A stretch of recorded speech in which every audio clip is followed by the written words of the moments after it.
అందరికీ నమస్కారం. పురాణామృతం ఛానల్ నుండి దసరాకు మనం తెలుసుకోవాల్సిన విషయాలు. ఈ దేవీ నవరాత్రులలో ఆది పరాశక్తిని 9 అవతారాలుగా మనం పూజిస్తూ ఉంటాం. చాలా ఘనంగా ఈ ఉత్సవాలను నిర్వహిస్తాం. ఎందుకు ఈ ఉత్సవాలు ఇలా చేస్తారో ఒకసారి మనం వివరంగా తెలుసుకుందాం. ఈ అండపిండ బ్రహ్మాండాన్నంతా పరిపాలించేటువంటిది ఆది పరాశక్తి లలితాంబ, గాయత్రీమాత, దుర్గమ్మ. దేవతలందరికీ మూలమైనటువంటి శక్తి స్వరూపిణి ఈ గాయత్రీమాత.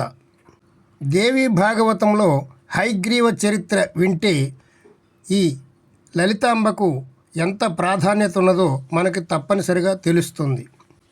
ఈ దేవీ నవరాత్రుల్లో ఈ కథ విన్నటువంటి వారికి సర్వ పాపాలు నశించి సర్వ సుఖాలు శుభాలు కలుగుతాయి. దసరా మహోత్సవంలో ఈ కథ తప్పనిసరిగా వినాలి. మనం విందాం రండి. కొన్ని లక్షల సంవత్సరాల క్రితం హయగ్రీవుడు అనేటువంటి పెద్ద రాక్షసుడు ఉండేవాడు. వాడు చాలా క్రూరుడు. వాడికి తల గుర్రములాగాను, మొండెమంతా మానవ శరీరంతో ఉండేది. అంటే గుర్రం తల ఉన్నటువంటి రాక్షసుడు అన్నమాట.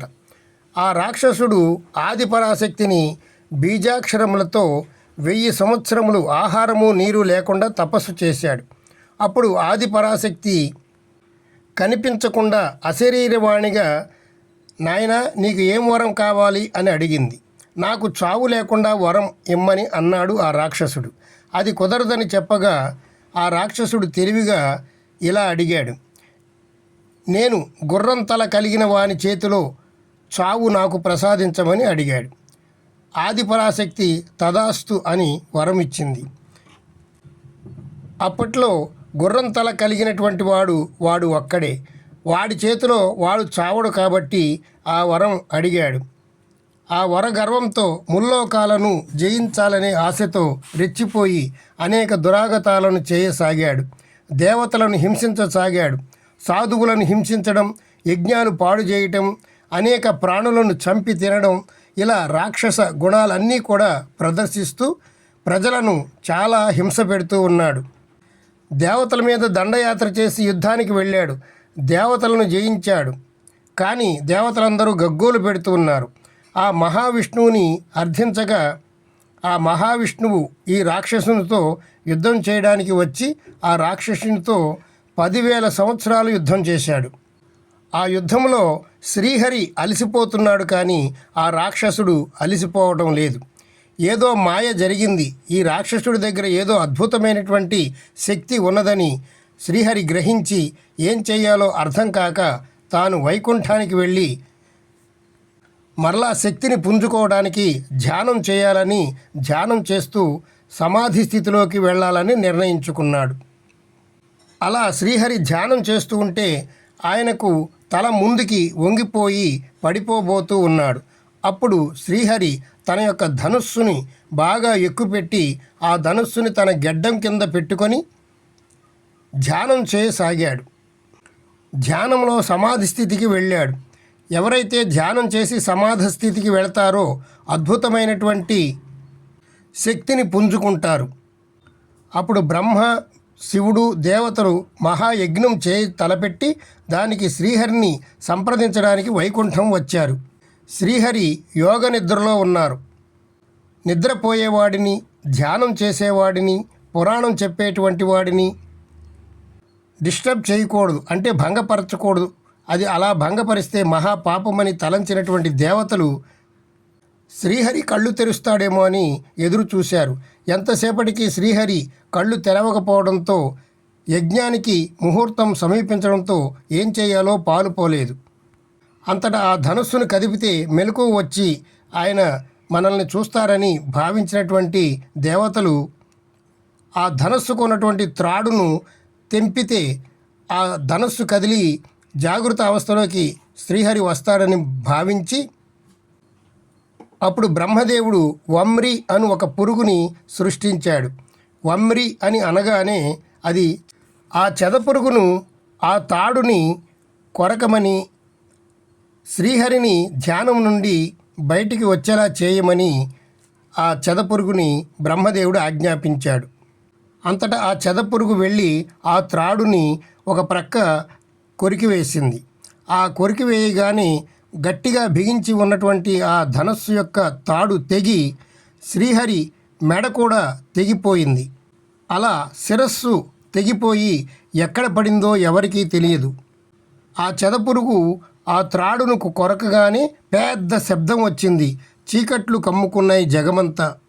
దేవతలందరూ శ్రీహరి యొక్క తల ఎక్కడ పడిపోయిందో అని కంగారు పడి అంతా వెతికినా ఎక్కడా కనిపించలేదు. దేవతలందరూ చాలా భయభ్రాంతులకు గురి అయ్యారు. జగన్నాథుని శిరము అదృశ్యంతో మతిపోయింది దేవతలకు.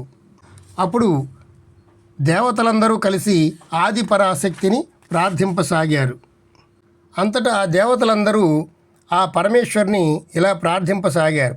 అంబ పరమేశ్వరి అఖిల అండేశ్వరి ఆది పరాశక్తి పాలయమాం, శ్రీ భువనేశ్వరి రాజరాజేశ్వరి ఆనందరూపిణి పాలయమాం, వీణాపాణి విమల స్వరూపిణి వేదాంత రూపిణి పాలయమాం, కామితదాయని కరుణాస్వరూపిణి కన్యాకుమారి పాలయమాం, మంజుల భాషిణి మంగళదాయని మధుర మీనాక్షి పాలయమాం, రాజసరూపిణి రాజరాజేశ్వరి శ్రీచక్రవాహిని పాలయమాం, అంబ జగదీశ్వరి అన్నపూర్ణేశ్వరి కాళి పరాశక్తి పాలయమాం, చాముండేశ్వరి శ్రీలలితేశ్వరి కారుణ్యరూపిణి పాలయమాం, కంచి కామాక్షి మధుర మీనాక్షి లావణ్యరూపిణి పాలయమాం, కాషాయాంబరి సుందర రూపిణి బిందుకళాధరి పాలయమాం, మధుర సుభాషిణి మణిమయధారిణి మంగళదాయిని పాలయమాం, శ్రీకాత్యాయని జయ జయ గౌరీ దేవీ కృపాకరీ పాలయమాం, అంబ పరమేశ్వరి అఖిల అండేశ్వరి ఆది పరాశక్తి పాలయమాం, శ్రీ భువనేశ్వరి రాజరాజేశ్వరి ఆనందరూపిణి పాలయమాం. ఇలా దేవతలందరూ కూడా ప్రార్థన చేయగా ఆ ఆది పరాశక్తి ప్రత్యక్షమై, దేవతలారా మీరు విచారించకండి, ఇది కూడా ఒకందుకు మంచిదే. ఏ కారణము లేకుండా ఈ జగత్తులో ఏదీ జరగదు. ఆ మహాక్రూరుడైన రాక్షసుడైన హరిగ్రీవుని చంపడానికి ఇప్పుడు శ్రీహరి ఈ అవతారము దాల్చవలసి ఉన్నది. అందుచేత ఒక అందమైనటువంటి గుర్రం యొక్క శిరస్సును శ్రీహరికి అమర్చండి. అప్పుడు ఆ రాక్షసుణ్ణి సంహరించడానికి వీలవుతుంది అని ఆదిపరాశక్తి దేవతలందరికీ చెప్పింది. ఈ కార్యము జరగవలసి ఉన్నందున శ్రీహరి శిరము అదృశ్యమైనదని ఏమీ విచారించబడవద్దు. శ్రీహరి యొక్క శిరస్సు అదృశ్యమైనందుకు విచారపడవలదని ఆ ఆదిపరాశక్తి చెప్పడంతో దేవతలందరూ కొంచెం ఊపిరి పీల్చుకున్నారు. అప్పుడు బ్రహ్మదేవుడు తన పదునైన ఖడ్గంతో ఒక అందమైన గుర్రం యొక్క తలను ఖండించి తీసుకొచ్చి ఆ శ్రీహరికి అమర్చారు. అప్పటి నుండి శ్రీహరిని హయగ్రీవునిగా అందరూ కొలుస్తూ ఉన్నారు. విద్యలకు మూల దేవతలు ముగ్గురు. వారు సరస్వతి, దక్షిణామూర్తి, హయగ్రీవుడు. చదువు రానివారు, జ్ఞాపక శక్తి లేనివారు ఈ ముగ్గురు దేవతలను ఆరాధిస్తే వారి యొక్క సమస్య తొలగిపోతుంది. హయగ్రీవుని యొక్క స్తోత్రం వినండి. జ్ఞానానందమయం దేవం నిర్మలం స్ఫటికాకృతిం ఆధారం సర్వవిద్యానాం హయగ్రీవం ఉపాస్మహే. ఈ శ్లోకాన్ని ప్రతిరోజు చదువుకున్నట్లయితే చదువు బాగా వస్తుంది, జ్ఞాపక శక్తి బాగా పెరుగుతుంది.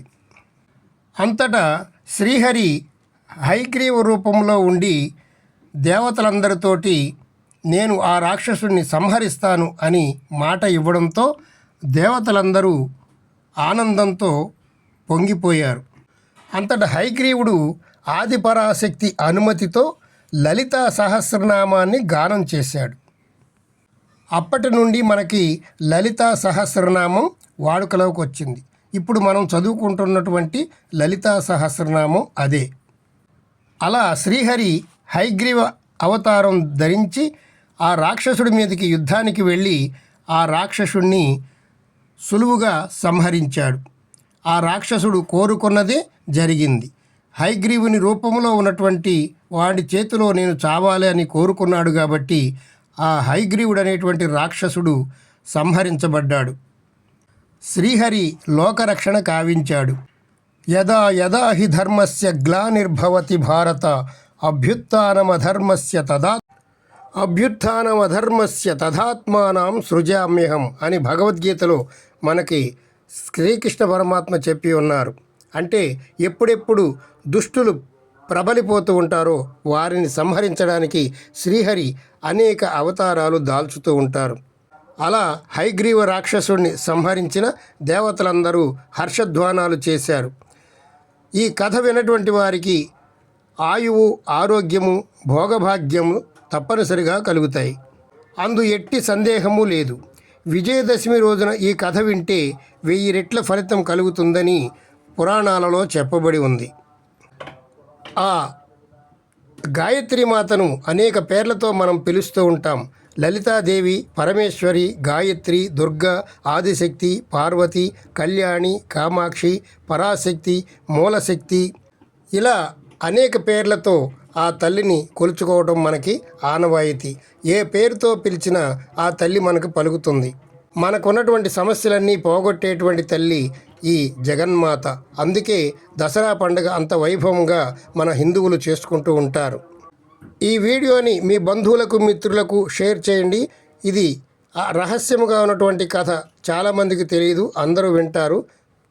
మా పురాణామృతం ఛానల్ని మొట్టమొదటిసారిగా చూస్తుంటే సబ్స్క్రైబ్ చేసుకోండి, బెల్ ఐకాన్ నొక్కండి, ఆల్ సింబల్ వస్తుంది, అది కూడా నొక్కండి. ప్రతిరోజు ఒక వీడియోతో మిమ్మల్ని అలరించడానికి ప్రయత్నిస్తూ ఉంటాను. ఎన్నో తెలియనటువంటి విషయాలను మనం తెలుసుకుందాం. పురాణాలలో నిక్షిప్తమైనటువంటి కథలను అప్పుడప్పుడు మనం తెలుసుకుంటూ విహారయాత్రలు చేస్తూ ఆనందంగా సాగేటువంటి మా పురాణ అమృతం ఛానల్ని సబ్స్క్రైబ్ చేసుకోండి. మీ బంధువులకు, మిత్రులకు షేర్ చేయండి. సర్వే జనా సుఖినో భవంతు, సమస్త సన్మంగళాని సంతు. హరి ఓం తత్సత్. జై శ్రీమన్నారాయణ. జై జగదంబ.